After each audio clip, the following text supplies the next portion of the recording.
Saya balik pada problem dasar hakim-hakim kita.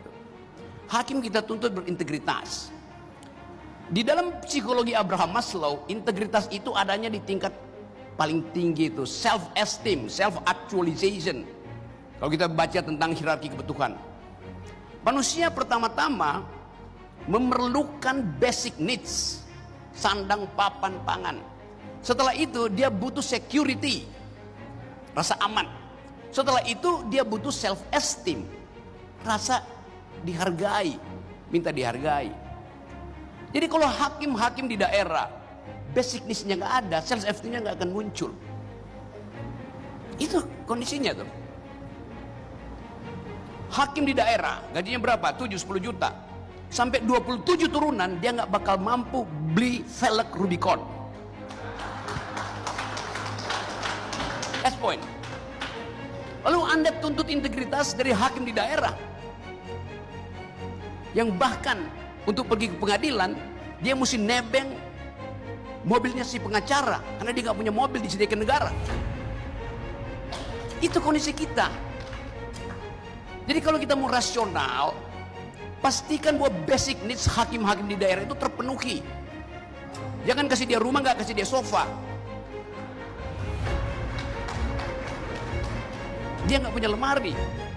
Hari ini dia mau bersidang, bajunya habis dicuri maling.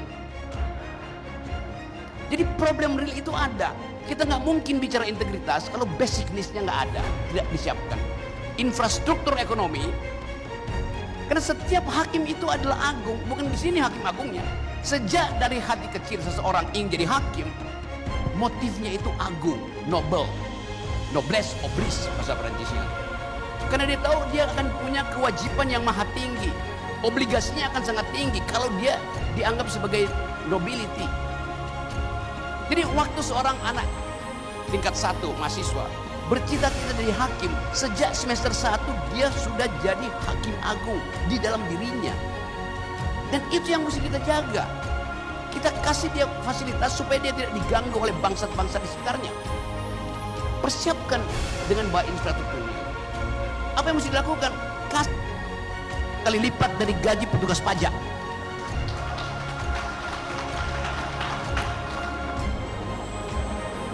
Saya serius. 30 kali lipat. Karena hakim memproduksi keadilan, petugas pajak merampok keadilan. Silakan quote. Saya mau balik ke situ prinsip kita tuh. Sekarang kita lihat kenapa hakim tergoda dengan keadaan yang kita sebut hedonisme tadi itu. Kan dia merasa rendah diri di kalangan aristokrat daerah tuh. Kalau ada pertemuan semacam ini, hakimnya duduk di belakang, yang di depan anggota DPR, bupati, polisi segala macam, yang maling semua di situ. Coba, keagungannya di mana hakim itu? Mulailah bikin semacam SOP, hakim harus duduk di depan, karena kemuliaan ada pada dia tuh. Kan kita lihat kan, hakim nggak pernah diminta untuk kasih kata pengantar untuk perkawinan lah, pembukaan bagi-bagi BLT segala macam tuh. Tapi hakimnya datang, minder dia di belakang. Padahal di dunia dari abad ke-100 sebelum Masehi, hakim itu ada Nobel, orang utama, aristokrat itu. Dan kita mau ubah prinsip-prinsip itu supaya kita lega mengatakan bahwa ini negara hukum. Negara hukum artinya hakim dimuliakan dari sejak dia berpikir untuk jadi hakim.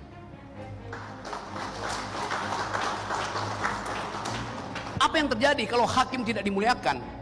Dia akan ubah needs-nya menjadi wants. Dia akan ubah kebutuhan dia menjadi keinginan. Itu artinya korupsi. Korupsi terjadi kalau needs, kebutuhan berubah menjadi keinginan, wants. Kebutuhan untuk memenuhi hal yang rasional dalam hidupnya. Wants untuk hal-hal yang irasional. Ngapain petugas pajak punya Rubicon? Mau ngapain? Itu adalah wants, dan wants itu tidak berkesudahan. Kenapa hakim terjebak di dalam paradigma itu? Karena dia melihat wants itu lebih penting dari needs. Dan itu yang kita ingin ajarkan.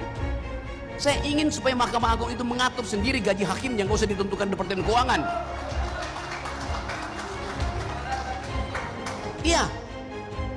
Kenapa Menteri Keuangan bisa tentukan sendiri gaji pegawainya yang di 3-5 kali lipatkan dari ASN yang lain? Kenapa Mahkamah enggak? Jadi sekali lagi teman-teman, saya ingin agar supaya pertemuan hari ini, hari ulang tahun IKAH, kita ulangi janji kita bahwa kita dari awal sudah adil. KPK aja yang nggak ngerti keadilan. Nih ada pengawasnya. Anda lihat di atas gedung KPK apa tulisannya itu? Jujur itu hebat. Loh, itu menghina hakim. Kenapa disebut hebat? Memang jujur itu dasar saya mau jadi hakim. Nggak usah disebut hebat. Saking kehilangan narasi, kita mesti bikin dalil-dalil ajaib semacam itu. Saya dosen, saya terhina kalau disebut jujur itu adil, jujur itu hebat. Dari awal saya jujur. Kalau masih saya bodoh, saya kasih nilai bodoh. Kalau pintar, saya kasih nilai pintar. Tapi yang terjadi, orang yang paling bodoh di kelas saya bisa jadi pimpinan BUMN. Ngaco kan jadi itu. Jadi sekali lagi teman-teman, selamat memuliakan kembali status kita sebagai hakim. Dan saya ingin tuntut satu waktu nanti bahwa dari dalam gedung ini orang lihat bahwa keadilan akhirnya bersemai kembali. Terima kasih.